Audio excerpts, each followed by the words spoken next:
Sarà chiamata ad illustrare in aula l'attività svolta dal suo assessorato dall'insediamento ad oggi. A rispondere dell'operato sarà Beniamino Biondi, che ha la delega all'edilizia scolastica. La sollecitazione, non certo rituale, arriva dalla commissione consiliare al bilancio di Palazzo dei Giganti, che ha inoltrato formale richiesta alla conferenza dei capigruppo che si riunirà nelle prossime ore. Una richiesta anomala che non ha precedenti al comune di Agrigento. Il giovane esponente politico rischia di venire travolto dal fuoco amico. Gli alleati di governo non fanno sconti. In alcune circostanze addirittura il gruppo Uniti per la Città, che fa parte della coalizione che sostiene il sindaco Firetto, ha chiesto le dimissioni di Biondi. Ma perché solo Biondi?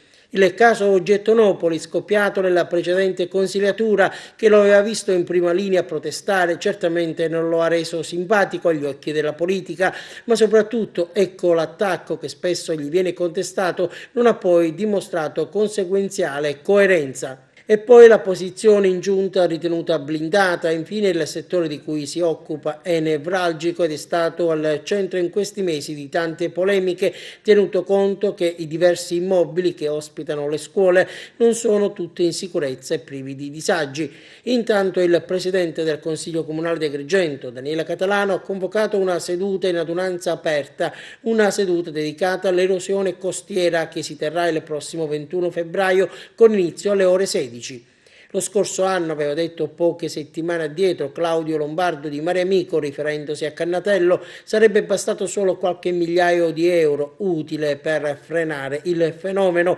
Appena crollerà la strada il costo sarà più elevato. E sempre in quella circostanza Mare Amico annunciò una segnalazione anche alla Corte dei Conti. Il Comune di Agrigento non può naturalmente agire senza prima consultare il demanio, ma intanto con la convocazione della seduta aperta il primo piccolo passo in avanti è stato fatto.